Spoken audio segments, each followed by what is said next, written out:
Turning point में आपका स्वागत है। आज पढ़ेंगे वचन। संज्ञा के जिस रूप से संख्या का बोध होता है उसे वचन कहते हैं। मतलब कोई भी वस्तु या कोई भी पदार्थ की व्यक्ति एक है तो एक वचन, और एक से ज़्यादा है तो कोई भी व्यक्ति पदार्थ वो बहुवचन होता है। देखिए, पुल्लिंग और स्त्रीलिंग शब्द के जैसे नियम होते थे तो ऐसे एक वचन से बहुवचन बनाने के भी नियम होते हैं। कुछ आपको याद रखना पड़ेगा और फिर भी बार बार पढ़ने से ये सब याद ही रह जाते हैं। देखिए, आकारांत पुल्लिंग शब्द का अंतिम आ बहुवचन में ए हो जाता है। जैसे देखिए, लड़का आकारांत है, मतलब आ में अंत हो रहा है। लड़का, घोड़ा, केला, कपड़ा, संतरा, कुत्ता, पहिया, कमरा, ये सारे आकारांत पुल्लिंग शब्द होते हैं। तो इसके अंतिम में आ है, तो अंतिम में आ का बहुवचन रूप में क्या होता है ना, ए हो जाता है, जो आ के परिवर्ते ए हो जाता है। लड़का, लड़के बहुवचन में, घोड़ा, घोड़े, केला, केले। तो देखिए यहाँ आ ए में परिवर्तित हो जाता है बहुवचन रूप में। संतरा, संतरे, वैसे ही सारे। और एक नियम, आ से भिन्न मात्रा, मतलब आ को छोड़ के और जितनी भी मात्रा हैं, अ, ह्रस्व ई, दीर्घ ई, ह्रस्व दीर्घ ऊ, ए, ओ के पुल्लिंग शब्द एक वचन और बहुवचन में समान रहते हैं। मतलब आ को छोड़कर और जितने भी मात्रा में अंत होता है जो शब्द, जैसे यहाँ आ में अंत होता है, मैं बताई हूँ, वैसे यहाँ पे अ, ह्रस्व ई, दीर्घ ई, ऊ, दीर्घ ऊ, ये ओ में जो अंत होता है वो जो पुल्लिंग शब्द होते हैं एक वचन और बहुवचन में दोनों का रूप एक ही रहता है, समान रहता है। देखिए, मकान, अ है अंत में, आ कहीं भी नहीं है। देखिए, कहीं भी नहीं है तो अ है, मतलब आ को छोड़ के और भिन्न मात्रा, अ, ई, अतिथि, देखिए रसोई, और देखिए हाथी, देखिए हाथी भी जो हो रहा है, देखिए हाथी दीर्घ ई यहाँ पे है। तो सारे आ को छोड़ के और जितनी भी सारी मात्रा होती हैं अंत में, तो इसका बहुवचन और एक वचन रूप समान होता है। देखिए, ई, दीर्घ ई, ईया में अंत होने वाले स्त्रीलिंग शब्द बहुवचन में ईया हो जाता है। तो देखिए, जाति ह्रस्व ई है, रीति भी ह्रस्व ई है, लड़की दीर्घ ई है। तो ये सारे मात्रा के अंत वाला जो शब्द होता है उसका बहुवचन रूप में या हो जाता है। ये मात्रा के बदले ह्रस्व ई, दीर्घ ई और ईया जो मात्रा होता है उसके बदले इया हो जाता है। देखिए, जाति या, जातियाँ, देखिए रीति, रीतियाँ, लड़की, लड़कियाँ। और देखिए बहुवचन रूप में, देखिए ये जित ह्रस्व ई एक वचन रूप में ह्रस्व ई रहता है, बहुवचन के रूप में वो देखिए दीर्घ ही हो जाता है। देखिए, जाति यहाँ पे ह्रस्व ई है बहुवचन में, देखिए जातियाँ, देखिए रीति, रीतियाँ। देखिए, ह्रस्व ई जहाँ होता है वो तो जो का तो वही रहता है। देखिए, रीति यहाँ ह्रस्व ई है, यहाँ भी ह्रस्व ई है। तो लड़की जहाँ दीर्घ ई होता है वहाँ बहुवचन में ह्रस्व ई हो जाता है बहुवचन रूप में। देखिए, लड़की दीर्घ ई है, बहुवचन में देखिए ह्रस्व ई हो गया। देखिए, स्त्रियाँ, यहाँ भी देखिए ह्रस्व ई हो गया, दीर्घ ई था, ह्रस्व ई हो गया। और देखिए, नदी भी दीर्घ ई था, बहुवचन में वो ह्रस्व ई हो गया। बकरी भी देखिए ये दीर्घ ई है, बहुवचन में बकरियाँ ये ह्रस्व ई हो गया। देखिए, बुढ़िया, यहाँ भी ह्रस्व ई है, तो यहाँ भी ह्रस्व ई था, ह्रस्व ई है। जहाँ ह्रस्व ई होता है वहाँ भी बहुवचन में वही ह्रस्व ई रहता है, लेकिन जहाँ दीर्घ ई होता है वो ह्रस्व ई हो जाता है बहुवचन रूप में। देखिए, इसको आप अच्छे से देखिए, जहाँ दीर्घ ई होता है वहाँ बहुवचन में वो ह्रस्व ई हो जाता है। जहाँ ह्रस्व ई रहता है ज्यों का तो ह्रस्व ई वैसे ही सेम रहता है, बदलता नहीं है। दीर्घ ई होता है तो बदल जाता है, ठीक है। और एक नियम देखिए, ह्रस्व ई, दीर्घ ई और ईया से भिन्न मात्रा, मतलब ये तीनों मात्रा को छोड़ के और जो भी मात्रा होती हैं उसका बहुवचन रूप में ए हो जाता है। देखिए उदाहरण, गाय, यहाँ ह्रस्व ई, दीर्घ ई और ईया कुछ भी नहीं है। बहन, पुस्तक, बालिका, लता, देखिए ये 3 मात्रा छोड़कर और जो भी हैं अ है, आ है, देखिए यहाँ पे ह्रस्व ऊ है, दीर्घ ऊ है, ओ है और सारे हैं। देखिए ये 3 मात्रा को छोड़ के और सारे उदाहरण हैं, ये सारे के उदाहरण हैं अ, आ, ह्रस्व ऊ, दीर्घ ऊ, औ के। देखिए बहन का बहुवचन बहनें हो जाता है, तो ये 3 मात्रा को छोड़ के और जो भी मात्रा होते हैं बहुवचन के रूप में ए हो जाता है। देखिए पुस्तक, पुस्तकें, बालिका, बालिकाएं, लता, लताएं, देखिए वस्तु, वस्तुएं, ऋतु, ऋतुएं।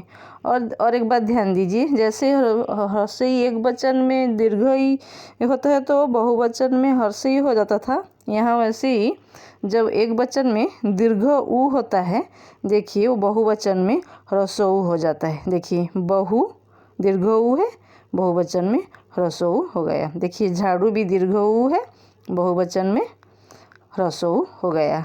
वस्तु भी तो ह्रस्व ऊ है, जो कहते हैं वही रहेगा ह्रस्व ऊ। दीर्घ ऊ जहाँ हो वो बहुवचन में ह्रस्व ऊ हो जाता है। ठीक है। देखिए संज्ञा में अगर कारक जुड़ जाए तो बहुवचन रूप ले लेता है। देखिए अतिथि का बहुवचन क्या है? अतिथियाँ हैं। ठीक है, सॉरी अतिथि का बहुवचन वही अतिथि ही होता है। देखिए यहाँ अतिथियों को, यहाँ जो परसक लग जाता है जब, तो यों हो जाता है।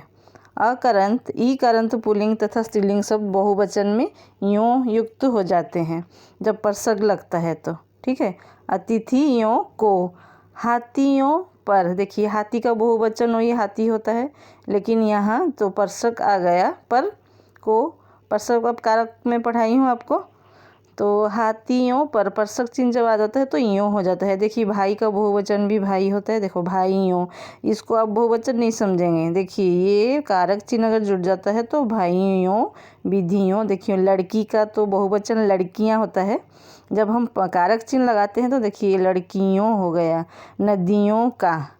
ठीक है, आपके दिमाग में आता होगा कि अतिथि का बहुवचन अतिथि है, हाथी का बहुवचन हाथी है, लड़की का लड़कियां हैं, सारे हैं, लेकिन जब कारक चिन्ह लग जाते हैं तो इनका बहुवचन रूप बदल जाता है। ठीक है, अतिथि यों लग जाता है और ये सारे बहुवचन रूप में ही आते हैं, बहुवचन के अंतर्गत होंगे ये। ठीक है,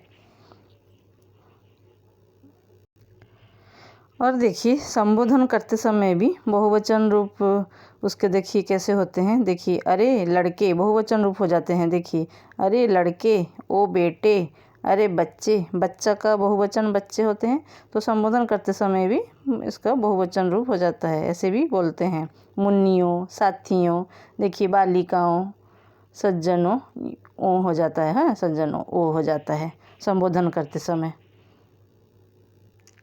तो मैं फिर से दोहराती हूँ कि याद रखना कि कुछ शब्द भी होते हैं, कुछ शब्द, हर एक शब्द में संज्ञा में जब परसक चिन्ह आ जाए तो उसका बहुवचन रूप बदल जाता है।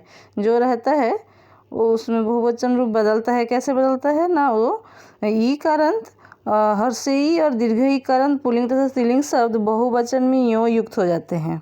तो कहाँ पे होते हैं? तो परसक चिन्ह अगर पास में लगा होता है, देखिए। ठीक है, तो यों युक्त हो जाते हैं। जो उसका बहुवचन रूप नहीं भी होता, आप बोलेंगे अतिथि का अतिथि है बहुवचन, यों भी हो गया, कैसे हुआ? नहीं, कारक चिन्ह आ जाए उसका बहुवचन रूप ऐसा हो जाता है। और फिर संबोधन करते समय भी बहुवचन रूप के रूप में वो जुड़ जाते हैं, यो जुड़ जाते हैं। ठीक है, संबोधन करते समय यों जुड़ जाते हैं और जब कारक चिन्ह लगते हैं तो यों युक्त हो जाते हैं। ठीक है, और कुछ विशेष बातें देखिए। आकरंत पुल्लिंग तत्सम शब्द, जो भी आकरंत और पुल्लिंग तत्सम शब्द तो बताई हूँ आपको पहले, जो संस्कृत के समान, संस्कृत से जो कुछ कुछ शब्द हिंदी में व्यवहृत होते हैं वो तत्सम शब्द होते हैं, जो संस्कृत में व्यवहार होते हैं और हिंदी में भी होते हैं, तो ऐसे शब्द को तत्सम शब्द कहते हैं। तो आकरंत पुल्लिंग तत्सम शब्द जो होते हैं बहुवचन में एकारांत नहीं होते उनके। पहले हम लोग नियम में पढ़े थे कि ये आकरंत पुल्लिंग बहुवचन में ये हो जाता है, जैसे कि लड़का, लड़के, केला, केले, वो सब जो हो जाते हैं बहुवचन रूप। तो आकरंत पुल्लिंग तत्सम शब्द के बहुवचन में एकारांत नहीं होता, ज्यों का तो रहता है। देखिए राजा, पिता, योद्धा, दाता, तो इसका बहुवचन रूप में ये नहीं होता, ज्यों का तो रहता है। कर्ता, नेता, अभिनेता, महात्मा, जमाता, युवा, क्रेता, विक्रेता। और भी देखिए कुछ स्थान में एकारांत नहीं होते बहुवचन में। समानास्पद रिश्तेवाचक बाबा, पापा, मामा, काका, चाचा, दादा, नाना, फूफा, जीजा, ये सब रिश्तेवाचक पुल्लिंग शब्द होते हैं। तो इस रिश्तेवाचक पुल्लिंग शब्द होते हैं। फिर समानास्पद क्या होता है, जैसे बा 2 बार, ठीक है, ये भी समान पद है, ठीक है। पा 2 बार, माँ 2 बार, सारे 2 बार। देखिए फा 2 बार, जो 2 बार, 9 2 बार। तो ये सारे समानास्पद रिश्तेवाचक आकरांत पुल्लिंग शब्द बहुवचन में इसका एकारांत नहीं होता, जो का त्यों रहता है। इसको आप याद रखेंगे, परीक्षा में आते हैं ऐसे सवाल। कुछ आकरांत पुल्लिंग शब्द होते हैं वो बहुवचन में एकारांत नहीं होते, याद रखिए। देखिए अब्बा, खुदा, लाला, मुखिया, ये बहुवचन में एकारांत नहीं होते। और कुछ शब्द देखिए नित्य पुल्लिंग बहुवचन में रहते हैं। नित्य हमेशा बहुवचन में ही रहते हैं, तो उसका एकवचन और बहुवचन रूप दोनों ही सेम होता है। तो देखिए आंसू, ओंठ, दाम, दर्शन, प्राण, बाल, भाग्य, समाचार, हस्ताक्षर, होश, ये सारे पुल्लिंग तो हैं और फिर बहुवचन भी हैं। बहुवचन रूप भी उसके वही, एकवचन रूप भी वही समान रहते हैं। देखिए और देखिए कुछ शब्दों के साथ वृंद, जन, गण, दल, झुंड, वर्ग, लोग और समूह आदि शब्द जोड़कर बहुवचन रूप बनाए जाते हैं। बहुत सारे शब्द हैं जिसके साथ ये सब जोड़कर बहुवचन रूप होते हैं, जैसे शिक्षक वृंद, छात्रगण, सेवा दल, भक्तजन, जन समूह, बच्चे लोग, अधिकारी वर्ग, ये सारे, ठीक है। तो ये था वचन, बहुत ही आसान चैप्टर है, कुछ नहीं, आप पढ़ने से ही आपको याद रह जाएगा। आप नियम भी नहीं याद रखेंगे तो आप पढ़ेंगे ही, उसके रूप एकवचन के बहुवचन रूप वैसे याद भी रह जाते हैं बार बार पढ़ने से। तो आज के लिए इतना ही। मेरे चैनल को सब्सक्राइब कर दीजिए। धन्यवाद।